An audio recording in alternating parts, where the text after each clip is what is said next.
Di dunia yang bergerak cepat dan penuh pemicu emosi, kita sering diajak untuk bereaksi, cepat, keras, dan tanpa jeda. Setiap kata yang menyentuh ego, setiap kejadian yang tidak sesuai harapan seolah menuntut respons seketika. Namun pernahkah kita bertanya, apakah semua itu benar-benar layak untuk kita tanggapi? Filsafat Stoik mengajarkan sesuatu yang sederhana, tapi tidak mudah. Bukan peristiwa yang mengganggu kita, melainkan cara kita memaknainya. Di sanalah letak kendali yang sesungguhnya. Bukan di luar diri, tapi di dalam pikiran kita sendiri. Channel ini hadir untuk mengajakmu melihat kembali bahwa kekuatan sejati bukan pada seberapa cepat kamu bereaksi, tetapi seberapa bijak kamu memilih untuk diam, memahami, dan merespons dengan tenang. Karena dalam jeda itulah kita menemukan kejernihan. Mari kita latih diri untuk tidak bereaksi berlebihan. Bukan berarti menjadi dingin atau tak peduli, tetapi menjadi sadar bahwa tidak semua hal pantas menguasai pikiranmu. Arahkan pikiranmu, temukan ketenanganmu. Kita hidup di dunia yang tidak pernah benar-benar diam. Setiap hari selalu ada sesuatu yang mencoba menarik perhatianmu. Suara yang meninggi, kata-kata yang menyinggung, harapan yang tidak terpenuhi, atau kenyataan yang tidak berjalan sesuai rencana. Pemicu ada di mana-mana. Dan seringkali tanpa sadar kita bereaksi begitu saja. Cepat, spontan, bahkan berlebihan. Seolah-olah dunia luar memiliki kendali penuh atas apa yang kita rasakan. Tapi benarkah demikian? Stoikisme seperti yang diajarkan oleh Marcus Aurelius mengingatkan kita pada satu hal penting. Bukan peristiwa yang mengganggu kita, melainkan penilaian kita terhadap peristiwa itu. Artinya apa yang terjadi di luar sana tidak pernah benar-benar memiliki kekuatan sampai kita memberinya arti. Bayangkan ini, dua orang menghadapi situasi yang sama, kritik yang tajam misalnya. Yang satu langsung tersulut emosi, merasa diserang lalu membalas dengan amarah. Yang lain, diam sejenak, mencerna lalu memilih untuk tidak mengambilnya secara pribadi. Peristiwanya sama, tapi hasilnya berbeda. Mengapa? Karena kendalinya bukan pada kejadian itu, melainkan pada cara mereka merespons. Disinilah kita sering keliru. Kita terbiasa menyalahkan dunia luar atas kekacauan dalam diri. Kita berkata, aku marah karena dia berkata seperti itu. Atau aku kecewa karena ini tidak berjalan sesuai harapan. Padahal, jika kita jujur melihat lebih dalam, emosi itu muncul bukan semata-mata karena kejadian, tapi karena makna yang kita berikan. Dan makna itu sepenuhnya berada di dalam kendali kita. Ini bukan berarti kamu harus menjadi seseorang yang dingin, yang tidak merasakan apa-apa. Bukan. Stoikisme tidak mengajarkan untuk mematikan emosi, tapi untuk memahami bahwa emosi tidak harus memimpin. Kamu tetap bisa merasa kesal, kecewa, atau terluka. Tapi kamu juga punya pilihan, apakah akan membiarkan emosi itu mengambil alih, atau tetap berdiri sebagai pengendali. Masalahnya kita jarang melatih ini. Kita lebih sering melatih reaksi, bukan kesadaran. Kita membiarkan diri kita terbiasa merespons secara otomatis. Sedikit tersinggung, langsung membalas. Sedikit tidak nyaman, langsung mengeluh. Sedikit tidak sesuai, langsung marah. Padahal setiap reaksi impulsif itu perlahan mengikis kendali kita sendiri. Semakin sering kamu bereaksi tanpa berpikir, semakin mudah dunia luar mengendalikanmu. Dan tanpa sadar kamu menyerahkan ketenanganmu pada hal-hal yang bahkan tidak bisa kamu atur. Lalu apa yang bisa kita lakukan? Mulailah dengan menyadari satu hal sederhana. Tidak semua pemicu harus diikuti dengan reaksi. Hanya karena sesuatu terasa mengganggu, bukan berarti kamu wajib menanggapinya. Hanya karena seseorang berkata sesuatu yang tidak menyenangkan, bukan berarti kamu harus membalas. Ada kekuatan dalam memilih untuk tidak langsung bereaksi. Ada kendali dalam memberi jeda. Di dalam jeda itu kamu memberi ruang bagi dirimu untuk melihat dengan lebih jernih. Apakah ini benar-benar penting? Apakah ini layak mengganggu ketenanganku? Apakah reaksiku akan memperbaiki keadaan? Atau justru memperburuknya? Pertanyaan-pertanyaan itu mungkin terlihat sederhana. Tapi disitulah letak kebebasanmu, karena saat kamu mulai bertanya, kamu berhenti menjadi reaktif dan mulai menjadi sadar. Dunia tidak akan pernah berhenti memberikan pemicu. Orang lain tidak akan selalu bersikap seperti yang kamu harapkan. Keadaan tidak akan selalu berjalan sesuai keinginanmu. Itu adalah kenyataan yang tidak bisa kamu ubah. Tapi cara kamu merespon itu sepenuhnya milikmu. Dan disitulah ketenangan dibangun. Bukan dengan mengendalikan dunia luar, tapi dengan menguasai dunia dalam dirimu sendiri. Jadi lain kali saat sesuatu memicu emosimu, jangan terburu-buru bereaksi. Ingatkan dirimu, bahwa kendali itu masih ada di tanganmu, bahwa kamu tidak harus mengikuti setiap dorongan emosi yang muncul. Kamu bisa memilih untuk tetap tenang, kamu bisa memilih untuk tetap sadar, karena pada akhirnya, hidup yang damai bukan tentang menghindari semua gangguan, tapi tentang tidak membiarkan gangguan itu menguasai pikiranmu. Arahkan pikiranmu, temukan ketenanganmu. Kita sering diajarkan untuk bergerak cepat, menjawab cepat, bereaksi cepat, seolah-olah kecepatan adalah tanda kecerdasan, dan diam adalah kelemahan. Dalam dunia yang serba instan, jeda terasa seperti sesuatu yang harus dihindari. Terlalu lama berpikir dianggap ragu, terlalu lama diam dianggap kalah. Tapi justru disitulah banyak dari kita kehilangan kendali, karena tanpa jeda kita tidak benar-benar memilih, kita hanya bereaksi. Stoikisme sejak lama telah mengajarkan bahwa kekuatan sejati tidak terletak pada seberapa cepat kamu merespons, tetapi pada seberapa sadar kamu memahami apa yang sedang terjadi di dalam dirimu. Epictetus pernah mengingatkan bahwa kita memiliki kuasa atas pikiran kita, dan di antara peristiwa dan reaksi, selalu ada ruang kecil yang bisa kita gunakan. Ruang itu adalah jeda, dan meskipun kecil, dampaknya bisa mengubah segalanya. Bayangkan saat seseorang mengatakan sesuatu yang menyakitkan. Tanpa jeda, emosi langsung naik. Kata dibalas dengan kata, nada ditinggikan. Situasi membesar. Tapi dengan jeda, kamu memberi dirimu kesempatan untuk tidak langsung tenggelam dalam emosi itu. Kamu melihatnya, tanpa harus segera mengikutinya. Jeda bukan tentang menahan diri dengan paksa, bukan tentang berpura-pura tidak merasa apa-apa. Jeda adalah kesadaran bahwa kamu punya pilihan, bahwa dorongan pertama yang muncul dalam dirimu tidak harus selalu menjadi tindakan. Sayangnya, banyak dari kita tidak terbiasa dengan itu. Kita hidup dalam pola otomatis, sedikit tersinggung, langsung defensif. Sedikit tidak dihargai, langsung marah. Sedikit terganggu, langsung bereaksi. Kita tidak memberi ruang bagi pikiran untuk memproses, karena kita terlalu terbiasa mengikuti arus emosi. Dan semakin sering kita melakukannya, semakin sempit ruang itu terasa, seolah-olah kita tidak punya kendali lagi. Padahal kendali itu tidak pernah benar-benar hilang. Kita hanya berhenti menggunakannya. Jeda adalah cara sederhana untuk mengambilnya kembali. Mungkin hanya beberapa detik. Menarik napas, mengamati apa yang sedang kamu rasakan, memberi nama pada emosi itu, marah, kecewa, tersinggung, tanpa langsung mengekspresikannya. Dalam momen singkat itu, sesuatu yang berbeda mulai terjadi. Kamu tidak lagi sepenuhnya dikuasai, kamu mulai memegang kendali, dan dari sana kamu bisa memilih, apakah ini perlu ditanggapi? Apakah ini layak diperbesar? Atau justru lebih bijak untuk dilepaskan? Keputusan-keputusan kecil seperti ini adalah fondasi dari ketenangan. Tapi jangan salah, jeda bukan sesuatu yang langsung bisa kamu kuasai. Ini bukan kemampuan instan. Ini latihan. Dan seperti latihan lainnya, ia membutuhkan kesadaran yang diulang lagi dan lagi. Awalnya akan terasa sulit, bahkan canggung.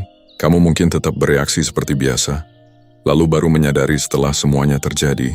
Itu tidak masalah, karena kesadaran yang datang setelah reaksi tetap lebih baik daripada tidak sadar sama sekali.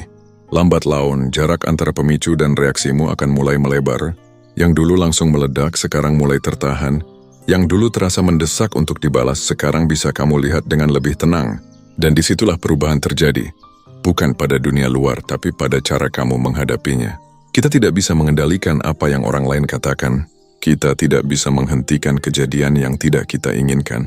Tapi kita selalu bisa memilih, apakah akan langsung terbawa, atau berhenti sejenak dan melihat dengan jernih. Karena seringkali, bukan situasinya yang memperburuk keadaan, tapi reaksi kita yang terlalu cepat. Jadi lain kali saat emosimu mulai naik, jangan terburu-buru mengikuti. Beri dirimu ruang, sekecil apapun itu. Satu napas, satu detik kesadaran, satu keputusan untuk tidak langsung bereaksi. Karena dalam jeda yang sederhana itu, ada kekuatan yang besar, kekuatan untuk tetap tenang di tengah kekacauan. Kekuatan untuk memilih bukan sekadar bereaksi. Kekuatan untuk tetap menjadi pengendali atas dirimu sendiri. Arahkan pikiranmu, temukan ketenanganmu. Tidak semua hal yang terjadi di sekitarmu membutuhkan respons. Tapi kita sering hidup seolah-olah semuanya penting. Seolah-olah setiap komentar harus dijawab. Setiap sikap harus dibalas. Setiap gangguan harus diluruskan. Tanpa sadar kita menyeret diri kita sendiri ke dalam banyak hal yang sebenarnya tidak pernah perlu kita masuki. Dan disitulah energi kita habis. Stoikisme mengajarkan satu bentuk kebijaksanaan yang sederhana, namun jarang dipraktikkan. Kemampuan untuk memilih apa yang layak mendapatkan perhatian kita. Epictetus pernah mengingatkan bahwa bukan semua hal pantas kita beri reaksi, karena tidak semua hal memiliki nilai yang sepadan dengan ketenangan kita. Masalahnya, kita sering gagal membedakan. Sedikit kritik terasa seperti serangan. Sedikit perbedaan pendapat terasa seperti ancaman. Sedikit ketidaknyamanan terasa seperti masalah besar. Akhirnya kita bereaksi terhadap hampir segalanya. Padahal setiap reaksi itu menguras sesuatu dalam diri kita. Waktu, energi, fokus, dan yang paling penting, ketenangan. Semakin banyak hal yang kamu tanggapi, semakin sedikit ruang yang tersisa untuk hal-hal yang benar-benar berarti. Coba perhatikan hidupmu sejenak. Berapa banyak hal yang sebenarnya tidak perlu kamu pikirkan terlalu jauh, tapi tetap kamu bawa dalam pikiranmu berhari-hari. Berapa banyak kata dari orang lain yang sebenarnya tidak penting, tapi terus kamu ulang di kepalamu. Berapa banyak kejadian kecil yang seharusnya bisa selesai dalam hitungan detik, tapi kamu biarkan berkembang menjadi beban. Semua itu terjadi bukan karena peristiwanya besar, tapi karena kita memberinya tempat. Kita sering merasa bahwa diam berarti kalah, bahwa tidak menanggapi berarti lemah, bahwa membiarkan sesuatu berlalu tanpa respons adalah bentuk ketidakberdayaan. Padahal, justru sebaliknya, ada kekuatan dalam memilih untuk tidak terlibat. Ada kendali dalam memilih untuk melepaskan. Tidak semua komentar perlu dijawab. Tidak semua kritik perlu dibantah. Tidak semua sikap orang lain perlu kamu luruskan. Kadang respons terbaik adalah tidak memberikan respons sama sekali. Bukan karena kamu tidak mampu, tapi karena kamu cukup bijak untuk tahu bahwa itu tidak layak. Ini bukan tentang menghindari masalah. Ini tentang mengenali mana yang benar-benar masalah dan mana yang hanya gangguan sesaat. Karena jika kamu memperlakukan semua hal seolah-olah penting, kamu akan kehilangan kemampuan untuk fokus pada hal yang benar-benar penting. Dan hidupmu akan terasa penuh, tapi kosong.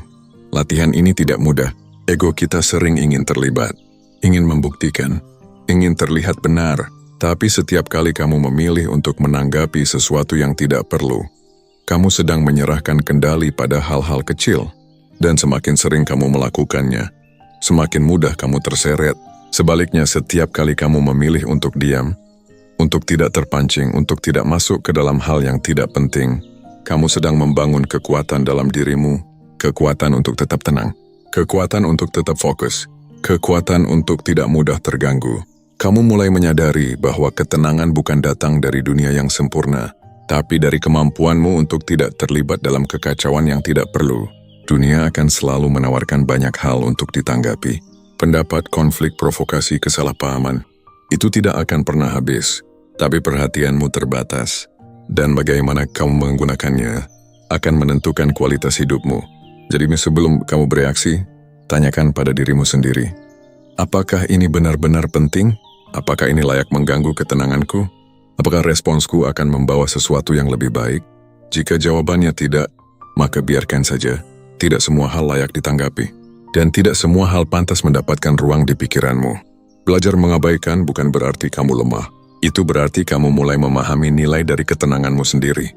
Arahkan pikiranmu, temukan ketenanganmu. Emosi adalah bagian dari menjadi manusia. Ia datang tanpa diundang, muncul begitu saja ketika sesuatu menyentuh harapan, ego atau rasa aman kita. Marah, kecewa, takut, tersinggung, semuanya terasa nyata. Dan seringkali begitu kuat, seolah-olah kita tidak punya pilihan selain mengikutinya. Tapi benarkah kita tidak punya pilihan? Stoikisme tidak pernah mengajarkan untuk menolak emosi. Seneca sendiri memahami bahwa emosi adalah reaksi alami. Ia tidak bisa dicegah sepenuhnya. Namun yang sering dilupakan adalah ini. Meskipun emosi itu muncul secara otomatis, bagaimana kita menanggapinya? Tidak harus otomatis. Disitulah perbedaannya. Banyak dari kita hidup seolah-olah emosi adalah penguasa. Ketika marah datang, kita langsung berbicara tanpa berpikir. Ketika kecewa muncul, kita langsung menarik diri atau menyalahkan keadaan. Ketika tersinggung, kita langsung defensif. Kita tidak memberi jarak karena kita percaya bahwa apa yang kita rasakan harus segera diekspresikan. Padahal, tidak semua yang kita rasakan harus langsung diikuti. Emosi itu seperti gelombang. Ia datang, memuncak, lalu perlahan mereda. Tapi ketika kita langsung bereaksi di puncaknya, kita memperpanjang dampaknya. Kita membuat sesuatu yang seharusnya sementara menjadi lebih besar dan lebih lama. Dan seringkali kita menyesal setelahnya. Kata-kata yang terlanjur keluar, keputusan yang dibuat dalam emosi, hubungan yang retak karena reaksi sesaat. Semua itu bukan karena emosinya salah, tapi karena kita memberinya kendali penuh.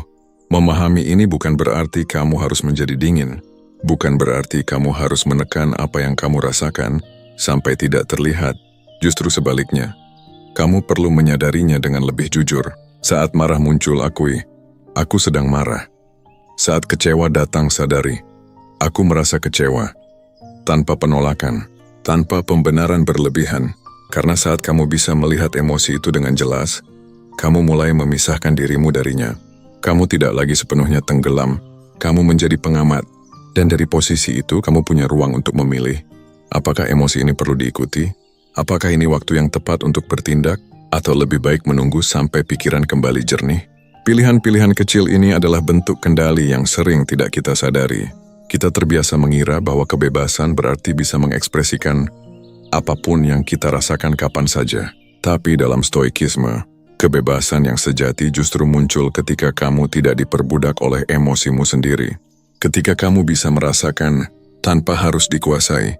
Ini adalah latihan, dan seperti semua latihan, ia tidak sempurna. Akan ada momen di mana kamu tetap terbawa emosi, tetap bereaksi terlalu cepat, tetap mengatakan hal yang seharusnya tidak perlu dikatakan. Itu bagian dari proses. Yang penting bukan menghilangkan emosi, tapi membangun kesadaran di sekitarnya. Sedikit demi sedikit kamu mulai mengenali pola. Apa yang sering memicumu? Bagaimana emosimu bergerak? Kapan kamu mulai kehilangan kendali? Dan dengan kesadaran itu kamu mulai mengubah cara merespons. Yang dulu langsung meledak, sekarang mulai tertahan. Yang dulu terasa mendesak, sekarang bisa ditunda. Yang dulu menguasai, sekarang hanya lewat, tanpa harus kamu ikuti. Disitulah ketenangan mulai tumbuh. Bukan karena hidupmu bebas dari emosi, tapi karena kamu tidak lagi menyerahkan kendali sepenuhnya kepada mereka. Jadi ketika emosi datang, jangan melawannya. Jangan juga langsung mengikutinya. Lihatlah, rasakan, pahami. Lalu pilih dengan sadar apa yang akan kamu lakukan. Karena emosi memang nyata, tapi kendali tetap ada di tanganmu. Arahkan pikiranmu, temukan ketenanganmu. Seringkali kita percaya bahwa dunia di luar sana adalah sumber dari semua kekacauan dalam diri kita. Kita menunjuk pada kejadian, pada orang lain, pada keadaan, lalu berkata, ini yang membuatku marah, ini yang membuatku kecewa. Seolah-olah semuanya datang dari luar, padahal jika kita melihat lebih dalam, yang benar-benar bekerja bukan hanya peristiwa itu sendiri, tapi cara kita memaknainya. Disitulah letak persepsi. Stoikisme sejak lama menekankan bahwa bukan kejadian yang menentukan perasaan kita, melainkan penilaian kita terhadap kejadian tersebut. Epictetus mengingatkan bahwa apa yang mengganggu manusia bukanlah hal-hal itu sendiri, tetapi pandangan kita tentangnya. Dan tanpa sadar, pandangan itulah yang sering memperbesar segalanya. Seseorang mengabaikan pesanmu, lalu kamu menafsirkannya sebagai tidak dihargai. Seseorang mengkritikmu, lalu kamu melihatnya sebagai serangan pribadi. Sebuah rencana tidak berjalan sesuai harapan, lalu kamu menganggapnya sebagai kegagalan besar. Peristiwanya mungkin sederhana, tapi makna yang kita berikan membuatnya terasa jauh lebih berat. Dan dari situlah reaksi berlebihan muncul. Kita jarang berhenti untuk mempertanyakan persepsi kita sendiri. Kita langsung mempercayainya. Apa yang kita pikirkan terasa begitu nyata, begitu benar, sehingga kita tidak menyadari bahwa itu hanyalah satu cara melihat, bukan satu-satunya kebenaran. Padahal di antara kejadian dan reaksi, ada satu lapisan penting yang sering kita abaikan, interpretasi.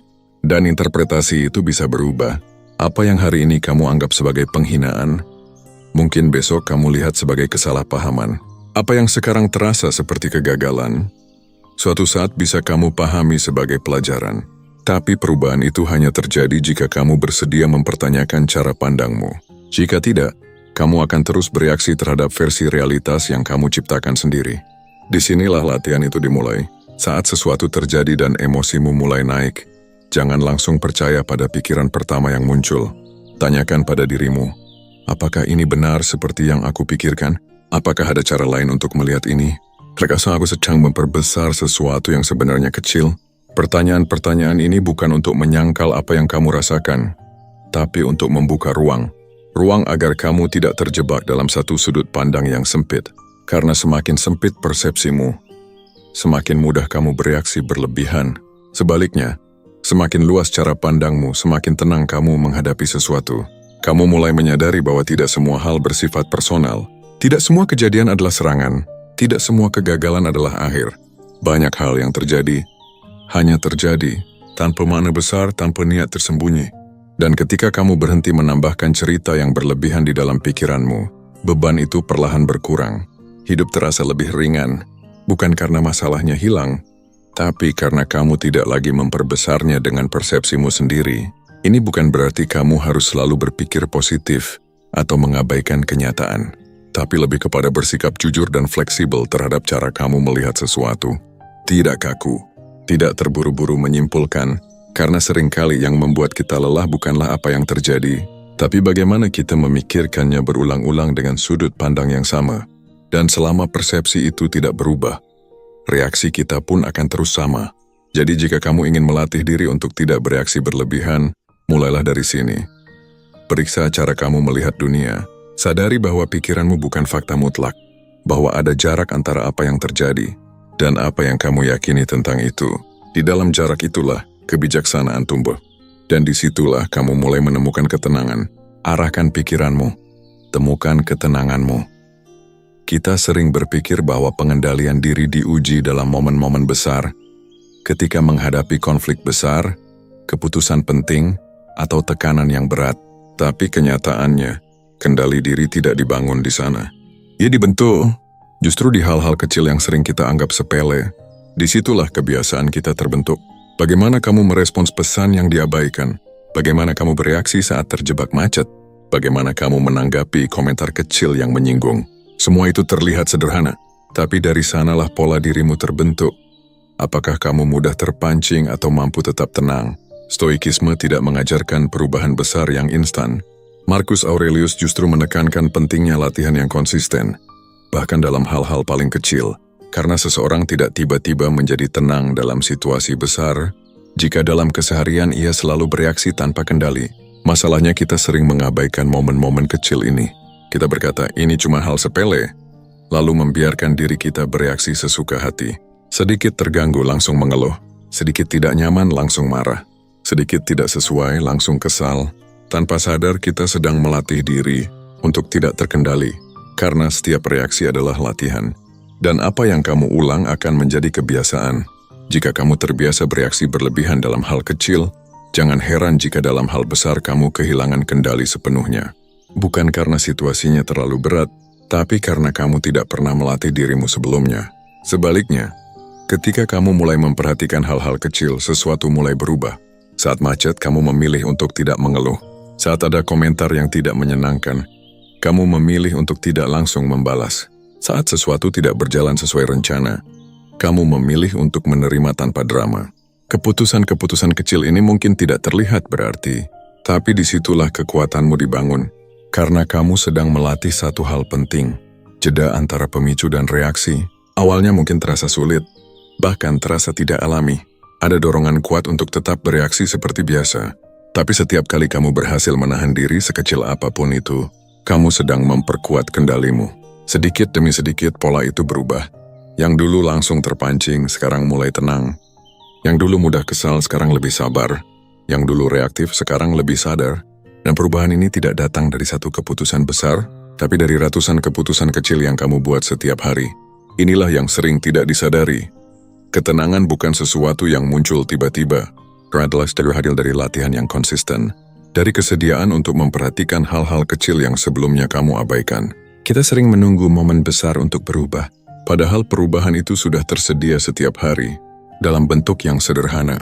Dalam cara kamu berbicara. Dalam cara kamu berpikir. Dalam cara kamu merespons hal-hal kecil, tidak ada latihan yang terlalu sepele. Karena pada akhirnya, hidup kita sendiri terdiri dari hal-hal kecil itu. Dan bagaimana kamu menjalaninya, akan menentukan siapa dirimu sebenarnya. Jadi jika kamu ingin melatih dirimu untuk tidak bereaksi berlebihan, jangan menunggu situasi besar.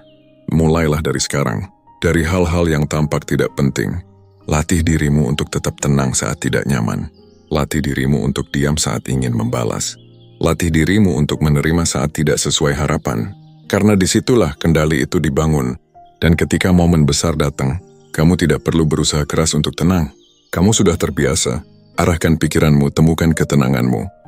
Kita sering menghabiskan begitu banyak waktu memikirkan hal-hal yang tidak pernah benar-benar bisa kita kendalikan. Apa yang orang lain pikirkan tentang kita, bagaimana mereka bersikap, apa yang akan terjadi besok, bahkan hal-hal yang sudah terjadi, yang tidak mungkin diubah lagi. Dan semakin kita memikirkannya, semakin terasa berat, seolah-olah kita sedang berusaha memegang sesuatu yang tidak pernah bisa benar-benar kita genggam. Stoikisme sejak awal sudah menempatkan satu batas yang jelas. Ada hal-hal yang berada dalam kendali kita, dan ada hal-hal yang tidak. Epictetus menyebut ini sebagai kunci dari kebebasan batin. Memahami perbedaan itu, lalu hidup sesuai dengannya. Masalahnya kita sering mencampur adukkan keduanya. Kita mencoba mengendalikan opini orang lain. Kita berusaha memastikan semua berjalan sesuai rencana. Kita ingin menghindari semua kemungkinan buruk. Padahal, semua itu berada di luar jangkauan kita. Dan ketika kita terus memaksakan diri untuk mengendalikan hal-hal yang tidak bisa dikendalikan, yang kita dapatkan bukanlah kepastian, tapi kecemasan. Kita lelah, bukan karena terlalu banyak yang terjadi, tapi karena kita mencoba mengatur terlalu banyak hal yang bukan milik kita. Lalu apa sebenarnya yang bisa kita kendalikan? Bukan dunia luar, bukan orang lain, bukan hasil akhir dari setiap usaha kita. Yang benar-benar berada dalam kendalimu adalah hal yang lebih sederhana. Cara kamu berpikir, cara kamu memandang sesuatu, dan bagaimana kamu memilih untuk merespons. Kamu tidak bisa mengontrol apa yang orang katakan, tapi kamu bisa mengontrol apakah kamu akan tersinggung. Kamu tidak bisa mengatur semua hasil, tapi kamu bisa mengatur usaha yang kamu berikan.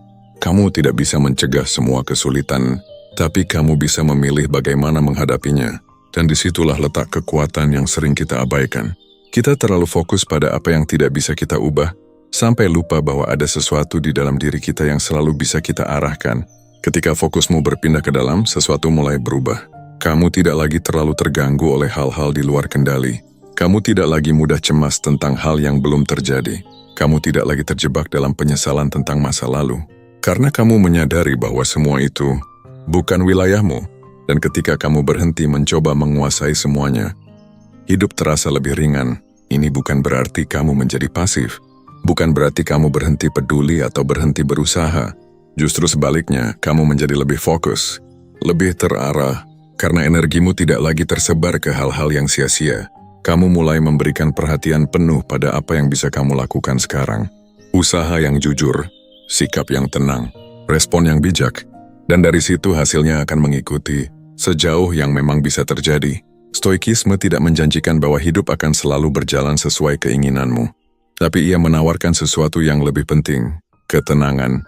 Bahkan ketika hidup tidak berjalan sesuai rencana, karena kamu tidak lagi menggantungkan dirimu pada hal-hal yang tidak pasti.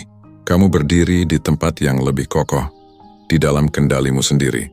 Jadi setiap kali kamu merasa gelisah, cemas, atau marah, cobalah bertanya, apakah ini berada dalam kendaliku? Jika ini ya lakukan yang terbaik, kamu sering berjalan untuk dilepaskan. Karena semakin jelas kamu melihat batas itu, semakin damai hidupmu. Arahkan pikiranmu, temukan ketenanganmu. Di dunia yang terbiasa dengan suara keras dan reaksi cepat, ketenangan sering disalahartikan. Diam dianggap tidak mampu, tidak membalas dianggap kalah, tidak terpancing dianggap lemah. Seolah-olah kekuatan selalu harus terlihat, harus terdengar, harus ditunjukkan. Padahal, tidak semua kekuatan bekerja dengan cara seperti itu. Ada kekuatan yang justru hadir dalam keheningan, dalam kemampuan untuk tetap stabil ketika situasi memanas, dalam pilihan untuk tidak ikut larut ketika emosi di sekitarmu mulai meninggi. Tapi karena kita terbiasa melihat kekuatan sebagai sesuatu yang agresif, kita sering meragukan ketenangan itu sendiri. Kita berpikir, kalau aku tidak merespons nanti dianggap lemah. Kalau aku diam nanti orang lain akan meremehkan. Kalau aku tidak membalas, aku terlihat kalah. Dan akhirnya, kita bereaksi, bukan karena itu perlu, tapi karena kita takut dianggap tidak cukup kuat. Stoikisme justru melihat sebaliknya. Marcus Aurelius menunjukkan bahwa kekuatan sejati bukan tentang menguasai orang lain, tetapi tentang menguasai diri sendiri. Dan itu bukan sesuatu yang mudah. Menahan diri saat ingin marah, itu tidak mudah. Tetap tenang saat disalahpahami, itu tidak mudah. Memilih diam saat ingin membalas, itu tidak mudah. Justru karena sulit, Disitulah kekuatan itu terlihat. Siapapun bisa bereaksi, siapapun bisa meninggikan suara, siapapun bisa membalas dengan emosi. Tapi tidak semua orang bisa berhenti sejenak dan memilih untuk tetap tenang. Ketenangan bukan berarti kamu tidak punya perasaan, bukan berarti kamu tidak peduli, tapi kamu tidak membiarkan perasaan itu mengendalikan tindakanmu. Kamu tidak menyerahkan kendali hanya karena situasi di luar tidak berjalan sesuai keinginanmu. Dan itu membutuhkan keberanian. Keberanian untuk tidak selalu mengikuti arus. Keberanian untuk tidak selalu membuktikan sesuatu. Keberanian untuk tetap menjadi dirimu tanpa harus bereaksi terhadap segalanya. Seringkali, orang yang paling tenang justru adalah orang yang paling memahami dirinya sendiri. Ia tahu apa yang penting dan apa yang tidak. Ia tahu kapan harus berbicara dan kapan lebih baik diam. Ia tidak tergesa-gesa membuktikan kekuatannya karena ia tidak membutuhkannya. Ketenangan seperti itu tidak lahir dari kelemahan. Ia lahir dari kendali. Dan ketika kamu mulai melihatnya dengan cara ini, perspektifmu berubah. Kamu tidak lagi merasa harus menanggapi setiap hal. Kamu tidak lagi merasa harus membalas setiap perlakuan. Kamu tidak lagi merasa harus memenangkan setiap situasi. Karena kamu tahu, tidak semua itu penting. Ada banyak hal yang dulu terasa seperti ancaman. Sekarang terlihat biasa saja. Ada banyak situasi yang dulu memancing emosi. Sekarang tidak lagi memiliki kekuatan yang sama. Bukan karena dunia berubah, tapi karena kamu berubah. Kamu tidak lagi mencari kekuatan dari luar. Kamu tidak lagi bergantung pada pengakuan, kemenangan, atau pembuktian. Kamu menemukan sesuatu yang lebih stabil di dalam dirimu sendiri. Dan dari sana ketenangan itu muncul. Jadi lain kali saat kamu memilih untuk tetap tenang, jangan ragu. Jangan merasa lemah. Jangan merasa harus menjelaskan dirimu kepada siapapun. Karena tidak semua orang akan mengerti. Dan itu tidak masalah. Yang penting kamu tahu bahwa ketenanganmu bukan tanda kelemahan. Itu adalah bukti bahwa kamu tidak mudah dikendalikan. Dan di dunia yang penuh reaksi berlebihan, itu adalah bentuk kekuatan yang langka. Arahkan pikiranmu, temukan ketenanganmu. Kita sering membayangkan ketenangan sebagai sesuatu yang bisa dicapai sekali, lalu selesai. Seolah-olah ada satu titik di mana semuanya menjadi stabil. Emosi terkendali, pikiran jernih, dan hidup terasa damai tanpa gangguan. Tapi kenyataannya tidak seperti itu. Ketenangan bukan tujuan akhir. Ia adalah proses yang terus berjalan. Sesuatu yang harus dilatih, dijaga, dan diulang setiap hari. Stoikisme tidak pernah menjanjikan kehidupan tanpa gangguan. Bahkan Marcus Aurelius, seorang kaisar yang memahami filosofi ini dengan sangat dalam, tetap menulis pengingat untuk dirinya sendiri, berulang-ulang. Bukan karena ia tidak tahu, tapi karena ia tahu bahwa kesadaran itu mudah hilang jika tidak dilatih. Dan disitulah letak realitasnya. Kamu tidak akan selalu tenang. Akan ada hari di mana emosimu naik. Akan ada momen di mana kamu bereaksi terlalu cepat. Akan ada situasi yang membuatmu kembali terganggu. Itu bukan kegagalan. Itu bagian dari latihan. Masalahnya, kita sering terlalu keras pada diri sendiri. Sekali saja kita kehilangan kendali, kita merasa semua usaha kita sia-sia. Kita berpikir, aku sudah mencoba tapi tetap saja tidak berubah. Padahal perubahan itu tidak selalu terlihat secara langsung. Ia terjadi secara perlahan. Dalam cara kamu mulai lebih cepat menyadari emosimu. Dalam cara kamu mulai lebih sering memberi jeda. Dalam cara kamu mulai tidak terlalu terpengaruh oleh hal-hal yang dulu mengganggumu. Perubahan itu halus, tapi nyata. Dan yang terpenting, ia tidak datang dari satu momen besar, melainkan dari konsistensi kecil yang terus diulang. Setiap kali kamu memilih untuk tidak bereaksi berlebihan, kamu sedang melatih dirimu. Setiap kali kamu memilih untuk tetap tenang meskipun sulit, kamu sedang memperkuat sesuatu di dalam dirimu. Setiap kali kamu gagal, lalu mencoba lagi, kamu tetap bergerak maju. Inilah yang sering tidak disadari. Ketenangan bukan tentang menjadi sempurna. Bukan tentang tidak pernah marah, tidak pernah kecewa, atau tidak pernah terganggu. Tapi tentang seberapa cepat kamu kembali. Seberapa cepat kamu menyadari. Seberapa cepat kamu memperbaiki. Seberapa cepat kamu kembali ke pusat kendalimu. Karena hidup tidak akan berhenti menguji. Dunia tidak akan menjadi lebih mudah hanya karena kamu ingin tenang. Justru sebaliknya, akan selalu ada situasi baru, tantangan baru, dan emosi baru yang muncul. Dan setiap itu terjadi, kamu punya kesempatan untuk melatih lagi. Bukan dari awal, tapi dari titik yang sudah lebih kuat dari sebelumnya. Inilah perjalanan seumur hidup, tidak ada garis akhir. Tidak ada titik di mana kamu bisa berkata, "Aku sudah selesai." Karena selama kamu hidup, kamu akan terus berhadapan dengan dirimu sendiri, dengan pikiranmu, dengan emosimu, dengan caramu melihat dunia. Dan itu bukan sesuatu yang harus ditakuti. Justru disitulah maknanya. Karena setiap hari adalah kesempatan baru untuk mengarahkan pikiranmu, untuk memilih bagaimana kamu merespons, untuk memperdalam ketenangan yang sedang kamu bangun. Perlahan, konsisten, tanpa terburu-buru. Jadi jika hari ini kamu masih merasa mudah terpancing, tidak apa-apa. Jika hari ini kamu masih